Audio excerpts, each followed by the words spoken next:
I used to be terrified to look at my bank account. Seriously, I'd get paid, and it felt like within a week, I'd be right back to zero, stressing about how I'd cover any surprise expense. That sick drop in your stomach when the low balance alert pops up on your phone. I was completely trapped in the paycheck to paycheck cycle and had absolutely zero savings. In this video, I'm sharing the exact 4-week system I used to finally break free, create a budget that actually worked, and scrounge up an extra $500 to build my first emergency fund. If you're tired of being broke and you're ready for a real plan, this is for you. Bills come in, money goes out. I was on a financial hamster wheel, running as fast as I could just to stay in the same spot. It was a full-blown financial crisis that meant a frantic scramble of credit cards and panicked phone calls. The stress was constant. It poisons everything, making it impossible to plan for the future, to dream, or even to just relax. You're not living, you're just surviving. My breaking point wasn't some huge drama. A friend invited me on a weekend trip,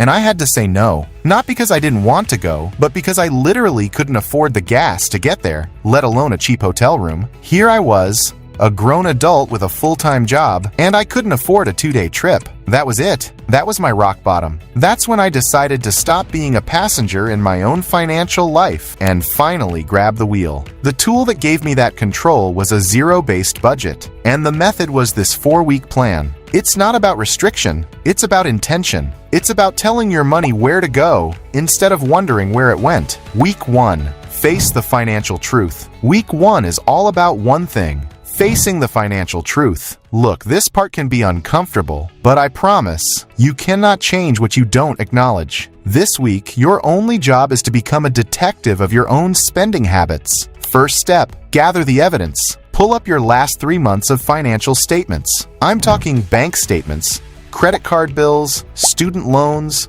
car payments, all of it. Don't judge. Don't analyze it yet. Just get it all in one place. Print it out or open it all in tabs on your computer. Next, you're going to track every single dollar you spend for 7 days. And I mean every dollar. Every coffee, every pack of gum, every late-night Amazon purchase. You can use a simple notebook or a free budgeting app. There are tons of great ones out there. The goal here isn't to stop spending. It's just to see where your money is actually going. For me, this was the hardest part. I didn't want to see the numbers because honestly, I was ashamed. I thought I was just bad with money.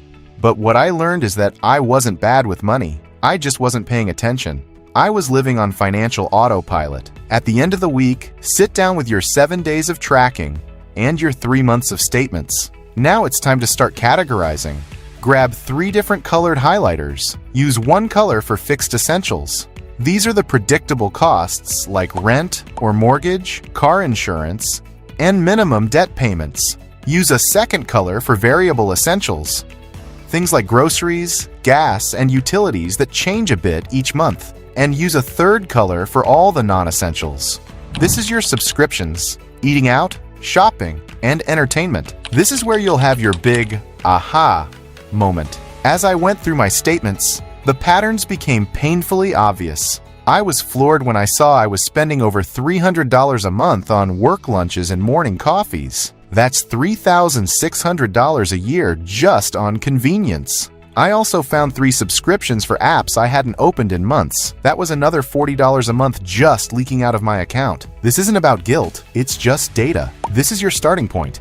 Week 2, create the plan and find the money. Once you know exactly where your money's been going, it's time for week 2, creating your zero-based budget and starting that emergency fund. This is where you shift from being reactive to being proactive. Let's demystify zero-based budgeting. All it means is income minus expenses equals 0. It doesn't mean you have $0 in your bank account. It just means every single dollar you earn is given a job before the month even begins. You're giving every dollar a purpose. Using your numbers from week 1, map out your budget for next month. Put your total monthly income at the very top. Then list all of your expenses, starting with the essentials, what I call the 4 walls: food, utilities, shelter, and transportation. After that, list your other debts and obligations. Finally, list your non-essential spending categories. Now for the most important step of all, pay yourself first. Before you budget a single penny for a want, you're going to create a line item in your budget called Emergency Fund. Your first goal is to save $500. It might not sound like a lot, but having that initial cushion is an absolute game changer. It's the first real step to breaking the cycle of panic when things go wrong. So where does this money come from? You go right back to those spending leaks you found in week 1. For me, that $300 on lunches and coffee was a goldmine. I didn't cut it out completely. That's not realistic. Instead, I decided to cut it in half. I started meal prepping my lunches and making coffee at home 4 days a week. Boom. That instantly freed up $150. Those unused subscriptions? Canceled. That was another $40. Just like that, I found $190 a month. The next critical move is to open a separate high-yield savings account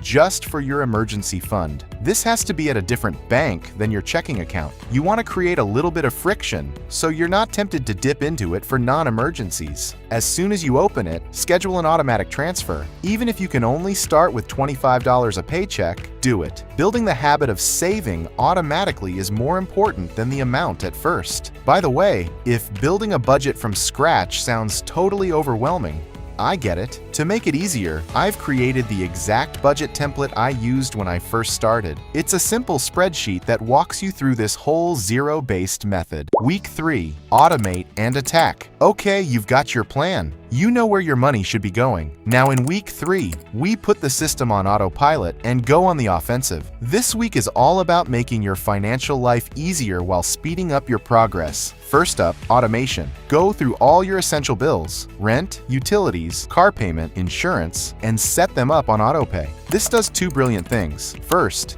it guarantees your bills are never late, saving you from ridiculous fees. Second, it takes the emotion out of paying them. The money is just gone, just like you planned. You don't have to think about it. Next, automate your savings. You already set up the transfer to your emergency fund, but now I want you to make it non-negotiable. Treat your savings like it's your most important bill, because it is. You're paying your future self first. Schedule that transfer for the day you get paid. The money should move to savings before you even have a chance to spend it. Out of sight, out of mind. Now for the attack part. Your mission this week is to find one more burst of cash to throw at your $500 emergency fund. 2 great ways to do this. First, try a no-spend challenge for 5 days. This means you only spend money on absolute essentials, gas for your commute, and groceries you already planned for. No coffees, no lunches out, no impulse buys. You'll be shocked at how much cash you're left with. Second, look around your house for things you can sell.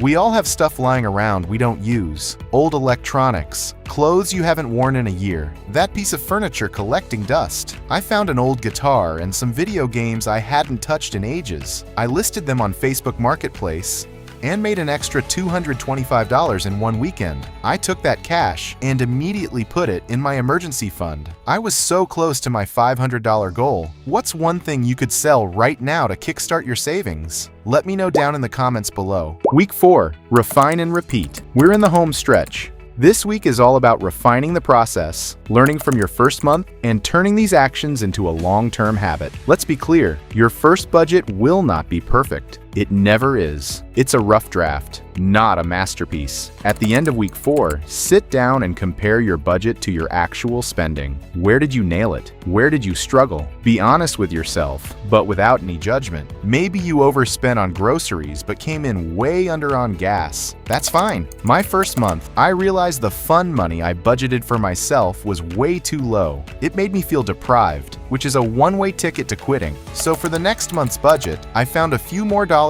to trim from another category and reallocated it to my fun money. This is not about deprivation. This is the secret sauce. This is how you stay ahead of your money forever. Before the first of the month, you sit down and make a fresh, zero-based budget, giving every dollar of your upcoming paychecks a job to do. And finally, celebrate the win. If you followed this plan, you should be at or very close to your first $500 in savings. I will never forget the feeling of seeing that balance in my savings account. For the first time in my adult life, a safety net. It wasn't $1 million, but it felt like a fortune because it represented peace of mind. That $500 was freedom. It was the proof I needed that I could change my financial life. If this video gave you a clear plan to follow, do me a huge favor and hit that like button so more people can find it. And be sure to subscribe for more videos on how to take control of your money and build a life you love.